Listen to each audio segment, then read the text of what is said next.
कि आज दादीजीको विशेष स्मृतिमा हैन परम आदरणीय परम श्रद्धेय अति स्नेह विल पावर की धनी हामी सबैको प्रेरणाको स्रोत सदा उमङ्ग उत्साहमा रहेर उड्नेवाला उडाउनेवाला निमित्त भाव भएर यज्ञ रक्षा गर्ने र सबैलाई रक्षा गर्न सिकाउने वाली भनौँ अति स्नेह दादी जानकीजीलाई सम्झिने बित्तिकै अहिले नै एकदमै उमङ्ग उत्साहले यो रौँ ठाडो हुन्छ।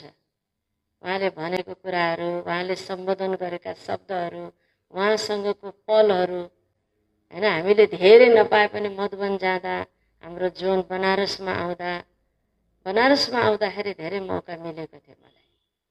दादीजीलाई वकिङ गर्न पनि लिएर जाने मौका मिलेको थियो।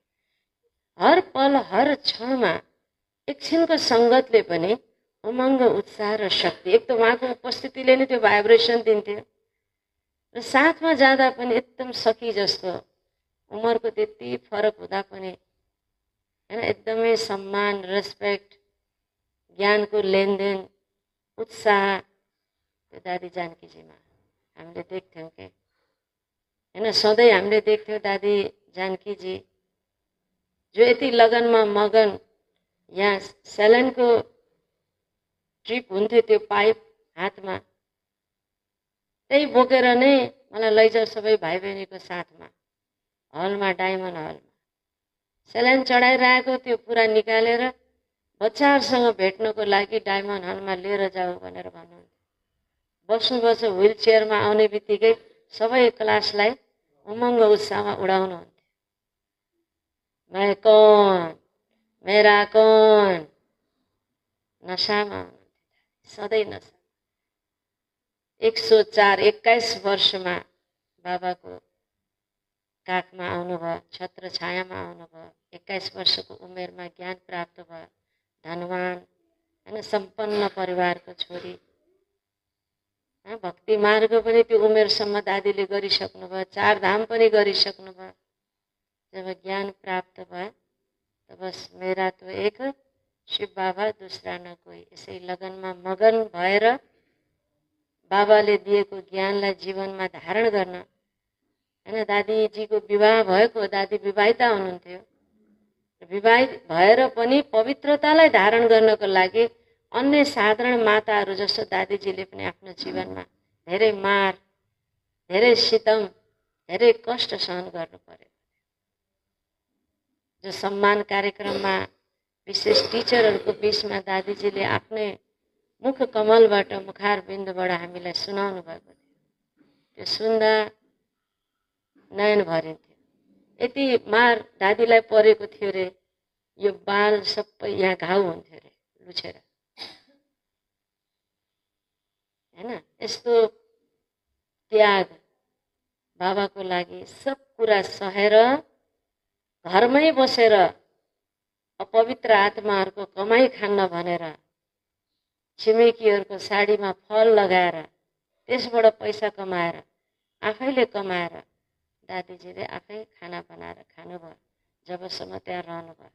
त्यसपछि त फेरि उहाँको त लक्ष्य नै थियो हैन, शिव बाबाको दिवानी हुनुहुन्थ्यो। साँच्चै नै पक्का शिवानी भने जस्तै एकदम बाबाको दिवानी हुनुहुन्थ्यो हैन। त बाबाको घरमै आउने थियो, बाबाको आदेश। बस दादी आउनुभयो र आएर सुरुबाट बाबा त जान हार हुनुहुन्छ हैन। को आत्मा कस्तो, कसको के पाठ छ सबै बाबालाई थाहा छ नि त। त्यो दादीजीको पनि जन्मपत्री बाबालाई थाहा छ। त्यस कारणले सुरुबाट नै उसलाई दादीलाई त्यही किसिमको पालना र दादी जानकीलाई सधैँ बाबाले जनक भन्नुहुन्थ्यो। जानकी होइन, जनक। हामी भक्ति मार्गमा कथा सुन्छौँ राजा जनकको, जो राजपाट सम्हालेर पनि विदेही हुनुहुन्थ्यो हैन। त्यस्तै जस्तो बाबाले जनक भन्नुहुन्थ्यो, जनक अनुसारको उहाँको चाहिँ स्थिति पनि थियो हैन। सधैँ बाबाले कुमारीहरूलाई ट्रेनिङ दिनको लागि दादीलाई अगाडि बढाउनुहुन्थ्यो। यिनीहरूलाई सिकाऊ कसरी यज्ञको रक्षा गर्ने, यज्ञ रक्षक कसरी बन्ने, यज्ञमा कसरी रहने। दादीजी त सधैँ सिक्ने र सिकाउने। अनि कोही पनि आत्मा दादीको पास आउँदा दादीलाई यो लाग्थ्यो कि कोही आत्मा मेरो अगाडि आउँदाखेरि बाबाको केही रतन नपाइकन नजाओस्। भन्छ नि केलाको पातमा पात, ज्ञानीको बातमा बात। हैन त दादी हमेसा हैन केही न केही ज्ञान सधैँ दिइरहनुहुन्थ्यो। दादीलाई शान्ति, साइलेन्स एकदम मनपर्ने। कहिले कहिले थुप्रै भिडको बिचमा गएर पनि हैन कसैसँग बडेसँग भेट्दा पनि जाने बित्तिकै दादी चुप्प लाएर साइलेन्समा बसेर शान्तिको भाइब्रेसन दिनुहुन्थ्यो। बल्ल बोल्नुहुन्थ्यो। कतिलाई एकदम शान्तिको अनुभूति, बोल्नुभन्दा पहिला नै शान्तिको अनुभूति हुन्थ्यो। अन्य कुरा केही छँदै छैन, बस रग रगमा ज्ञान। बिमारी हुँदाखेरि पनि अन्तिम समयमा बोल्न नसक्दा पनि कोही पनि बिमारीहरू आउँछन् भने त्यसै नजाऊँ, मैले बोल्न सक्दैन, मलाई ज्ञान रतन कोटेसन वरदान कार्ड ल्याऊ, इसारा गर्नुहुन्थ्यो हरेक डक्टरलाई। जो आउँछ वरदान दियो, मेरो नजिक आएपछि रतन पाओस्। सधैँ ज्ञान रतनमा डुबुल्की लगाउने र सबैलाई ज्ञान रतनले सिँगार्ने यस्तो महान हस्ती दादी जानकीजी, जसले आफ्नो जीवनमा धेरै उतार चढाव देखेर त्यागेर सङ्घर्ष गरेर बाबाको बच्चा बन्नुभयो हैन। सदा जहिले पनि जहाँ जाँदा पनि उमङ्ग उत्साहमा। दादीजीलाई विदेश पहिला त भारत पुनामा नै बस्नुहुन्थ्यो दादी। 14 वर्ष त भट्टी तपस्या पनि गर्नुभयो। 14 वर्षको भट्टी तपस्यामा पनि दादी हुनुभयो हैन। त्यो सबै गरेर बाबाले सेवा गर्न पठाउनु भयो पुनामा सेवा गर्नुभयो। फेरि विदेशमा अन्य दिदीहरूलाई चाहिँ एउटा दादी विशेष हुनुपर्छ भन्ने भयो र उहाँलाई बुलावा भयो मधुबनबाट लन्डनमा दादीजीलाई सेवा गर्न पठाउनु भयो हैन।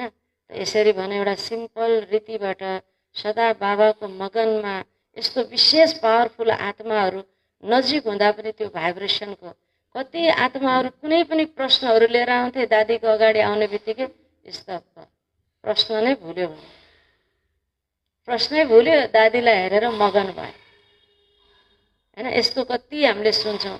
दादीजीलाई त विदेशमा अमेरिकामा हैन यसरी परीक्षण पनि भयो दादीजीको माइन्डको कतिको एकाग्रता छ भनेर। सुत्ने बेलामा हैन, बोल्ने बेलामा, हिसाब गर्ने बेलामा हैन, जुन कार्यमा पनि उहाँको एकाग्रता कति छ। अरूको पनि परीक्षण भयो, दादीजीको पनि भयो, तर दादीजी नम्बर 1 हुनुभयो। वर्ल्डको नै स्टेबल माइन्डको महिला हैन, स्थिर मन की महिला भन्ने एवार्डले सम्मान गरे। डक्टरेटको यो आन्ध्र प्रदेशमा पनि डक्टरेटको उपाधि, धेरै सम्मानहरू दादीजीले हैन पाउनु भयो हैन। दादीजीको स्थितिले नै, ज्ञानले बोलेर मात्रै हैन, उहाँको स्थितिले नै एकदमै धेरै हैन सेवा गर्नुभयो। र हामीलाई त जहिले पनि दादीजी भनेको जस्तो बिमारी, कहिले पनि सुस्त स्थिति भनेको देख्दै देखेन। दादीजी म चाहिँ गाडीमा नास्ता लिन्छु, गाडीमा, त्यो उमेरमा पनि एक्टिभ के। हाम्रो हंसा बहिनीजीले सुनाउनु भएको थियो एकचोटि कि बिमारी एकदमै छ, अब त दादीले खै कहाँ जान सके, प्रोग्राम छ भने अब त जान सक्नुहुन्न होला, यस्तो स्थिति छ भनेर भन्थ्यो। दादीजीले भन्नुहुन्थ्यो कहाँ जाना है, सेवाको लागि सधैँ उमङ्ग हैन, जहाँ पनि जानलाई तयार। कहाँ जाना है, ऐसे जाना, मैं जाऊंगी। कैसे जाएंगे दादी, अरे उस समय तक ठीक हो जाऊंगी, अभी आज बीमार हूँ ना, परसों जाना है, परसों तक मैं ठीक हो जाऊंगी। यस्तो नाइ नगर्ने। साँच्चै दादीको विल पावर, त्यस्तो बिमारीहरूलाई पनि जितेर फेरि दादी त्यहाँ पुग्नुहुन्थ्यो। ठुलो ठुलो कार्यक्रमहरूलाई सम्बोधन गर्नुहुन्थ्यो, जहाँ पनि पुग्नुहुन्थ्यो। एकदम विल पावर एकदम भरिएको र एकदम दयालु पनि, भावना पनि, श्रद्धा पनि भएको मैले देख्थेँ। म आफैले पनि अनुभव गर्थेँ। दया पनि छ, दिल पनि ठुलो छ, श्रद्धा पनि छ, भावना पनि छ हैन। अनि सदा उमङ्ग उत्साह, रमणीक पनि, फेरि रमणीकता पनि। दादीजीले हँसाउनु पनि हुन्थ्यो। मैले कतिचोटि नेताहरूलाई लिएर गएको दादीसँग मिलाउन जाँदाखेरि पनि हैन, त्यो पालना कसरी क्याच गर्नुहुन्थ्यो दादीजीले। हाम्रो दिप कुमार दाजुलाई लिएर गएको थियौँ। देख्ने बित्तिकै ये मेरा भाइ है, यस्तो समीपताको पालना दिनुभयो। कहाँ कहाँ निजार भाइजी थिम लिएर जाऊ भन्नुभयो। कसलाई कसरी कल्याण गर्ने भन्ने भावना के एकदम दादीजी, आफ्नोपन दिने भावना दादीजी। त्यस कारणले मलाई त एकदमै सधैँ दादीजीलाई सम्झिँदा त्यो उमेरको त्यो किसिमको स्पिड उहाँमा थियो, पुरुषार्थमा हैन, र सेवामा, दिने भावमा, हरेक चिजमा। कहिले पनि उमेरले उहाँलाई जितेन कि उमेरलाई उहाँले जित्नु भयो, बिमारीलाई उहाँले जित्नु भयो। सदा उमङ्ग उत्साह दिँदा दिँदै भनौँ 2020मा 2038 साल बढी दादीजीले सम्हाल्नु भयो यज्ञलाई हैन। दादीजी फेरि सहयोगी भएर विदेश सम्हाल्नु भयो। फेरि दादीजीको देहत्याग भनौँ, दादीजी अव्यक्त हुनु भएपछि 2007मा फेरि दादी जानकीजी आउनुभयो हैन। 2007बाट नै दादी जानकीजीले सम्हाल्दै 2020सम्म यज्ञलाई प्रत्यक्ष रूपमा मुख्य प्रशासिकाको रूपमा सम्हाल्नु भयो र फेरि आफ्नो पुरानो देहलाई त्यागेर एउटा सूक्ष्म सितारा हैन व्यक्तबाट अव्यक्त हुनुभयो। र आज हाम्रो बिचमा त हुनुहुन्न, उहाँको पार्थिव शरीर, उहाँको यो देह साकार शरीर छैन, तर त्यो हामीले देख्यो दादी एकदमै अव्यक्त फरिस्ताको रूपमा स्टेजमा आउनुहुन्थ्यो। उहाँको स्थिति, उहाँको समीपताले पनि हामीलाई ब्रह्मा बाबालाई नदेखे पनि दादी जानकीजीलाई देख्दाखेरि सम्पूर्णता भनौँ अथवा साइलेन्स या अनासक्त भाव या विधेयी स्थिति भनेको के हो भन्ने कुरा दादी जानकीजीले आफ्नो जीवनबाट हामीलाई देखाएर प्रेरणा दिएर जानुभएको छ। दादी जानकीजी भन्ने बित्तिकै सधैँ उमङ्ग, उत्साह, खुसी, ओज, तेज, शक्तिको जागृत हुन जान्छ भनौँ, त्यो बढ्दै जान्छ, त्यो भावहरू आउँछ, जोस आउँछ, जाँगर आउँछ। यस्तो प्रेरणाको स्रोत, विल पावरकी धनी, शान्ति प्रिय हाम्रो दादी, प्यारी प्यारी दादी जानकीजी हुनुहुन्थ्यो हैन। त उहाँको प्रति सम्पूर्ण हामी भाइ बहिनी, हामी सबै, म स्वयंको तर्फबाट पनि शब्दबाट भनौँ वास्तवमा श्रद्धाञ्जली त उहाँको गुणलाई, उहाँको शिक्षालाई धारण गर्ने र सधैँ उहाँले देखाएको बाटोमा चल्नु नै वास्तवमा सच्चा श्रद्धाञ्जली हुन्छ। तर पनि यस्तो विशेष आत्मालाई शब्दबाट पनि हैन धेरै धेरै भावञ्जली, जो शब्दै छैन त्यही पनि हृदयको भावबाट प्रेमपूर्ण, स्नेहपूर्ण, श्रद्धापूर्ण हैन, म स्वयंको तर्फबाट पनि प्यारी प्यारी दादी, मिठी मिठी दादी जानकीलाई हृदयबाट नै श्रद्धा सुमन, श्रद्धाका पुष्पहरू अर्पित गर्दै आफ्नो शब्दलाई विश्राम गर्छु। ओम शांति। बात को दादी जी ने सिद्ध करके दिखाया। संस्था में दादी जी के भविष्य के पाठ को ब्रह्मा बाबा ने पहले से ही जानकर उन्हें महत्वपूर्ण जिम्मेवारी देकर शिक्षित किया। यज्ञ के शुरुआत में सभी दादियों ने लगातार 14 वर्ष तपस्या की। परिणाम स्वरूप दादी जी के चेहरे पर वह दिव्यता, प्रकाश सूर्य के समान प्रकाशित होने लगी। शुरू से लेकर दादी जी ने इस संस्था की सेवाओं का विस्तार करने में विशेष पाठ बजाया। 18 जनवरी 1969 को इस संस्था के साकार संस्थापक ब्रह्मा बाबा अपने स्थूल देह को त्याग कर अव्यक्त हुए। तब से लेकर इस संस्था को आगे बढ़ाने की जिम्मेवारी इन दादियों के ऊपर रही।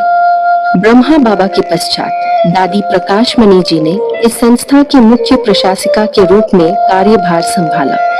प्रकाश मणि दादी जी को आदर्श लेकर उनके कुशल प्रशासन में जानकी दादी जी हाथ में हाथ मिलाकर इस संस्था की सेवाओं को विश्व के चारों ओर फैलाने में प्रमुख भूमिका निभाई। ईश्वरीय आदेश अनुसार दादी जी पहली बार 1974 में विदेश में सेवा के निमित्त लंदन गई। दादी जी विदेशी भाषा न जानते हुए भी, वहाँ के रीत रस्म भिन्न भिन्न होते हुए भी, रूहानी प्यार के आगे सेवाओं में यह कोई भी रुकावट नहीं होगी, दादी जी ने इस बात को सिद्ध करके दिखाया।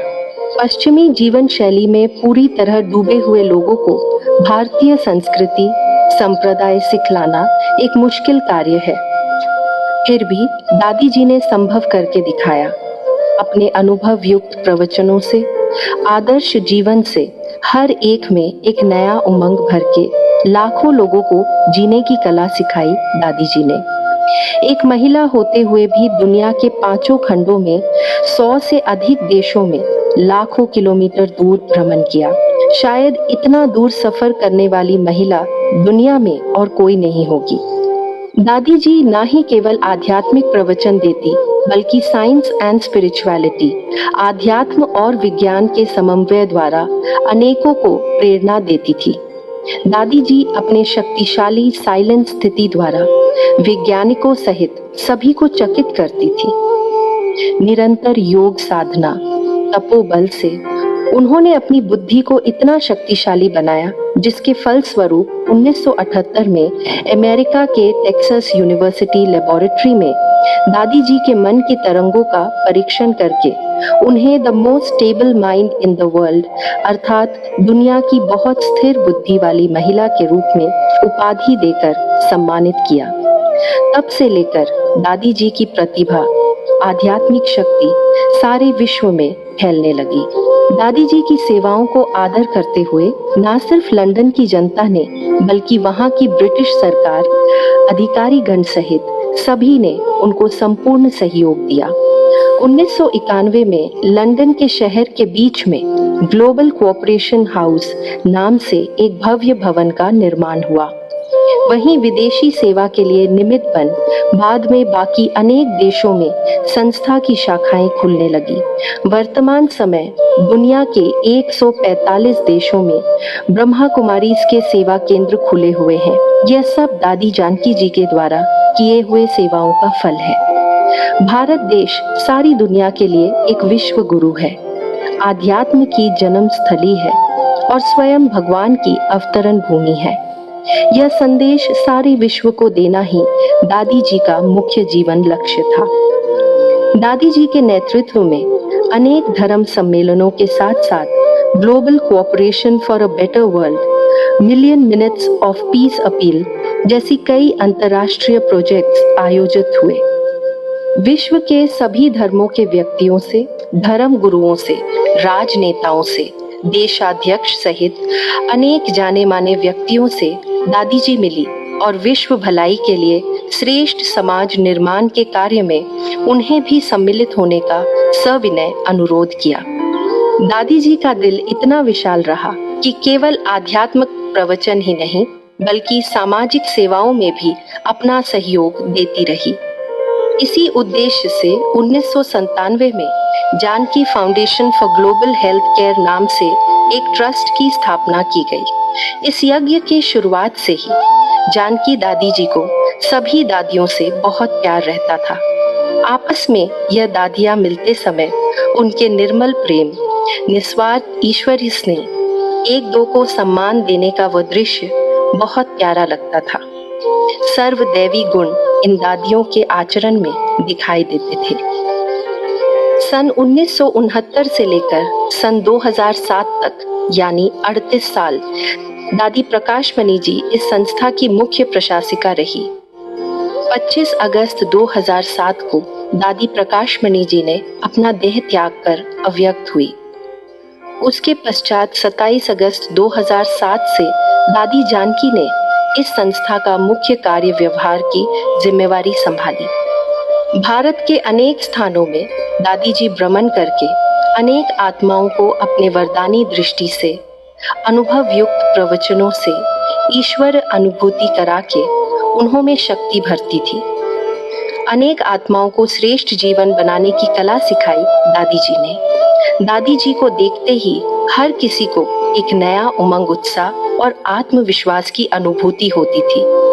सिर्फ भारत देश ही नहीं, अपितु विश्व के 145 देशों में स्थित ईश्वरीय सेवा केंद्रों का संचालन दादी जी कुशलता पूर्वक किया करती थी। नए विश्व के निर्माण में संलग्न 40,000 समर्पित भाई बहनों की प्रेरणा मूर्त रही दादी जी। दादी जी द्वारा किए हुए सेवाओं को सराहना करते हुए 2011 में आंध्र प्रदेश स्थित विशाखापट्टनम गीतम यूनिवर्सिटी ने डॉक्टरेट उपाधि से उन्हें सम्मानित किया। भारत सरकार द्वारा संचालित स्वच्छ भारत अभियान की ब्रांड एम्बेसडर के रूप में दादी जानकी जी को नियुक्त किया गया।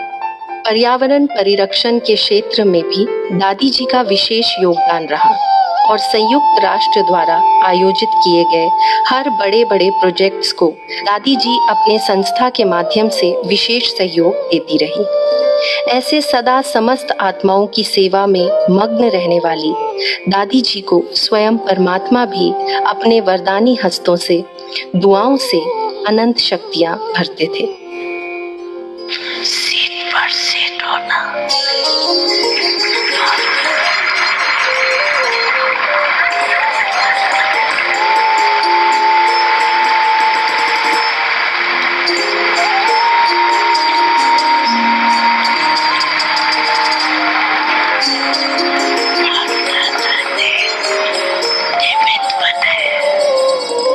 बाप दादा सदा दादी जी को जनक बच्ची कहकर बुलाया करते थे और उसी नाम के अनुरूप दादी जी सदा ट्रस्टी होकर विदेही अवस्था में रहती थी।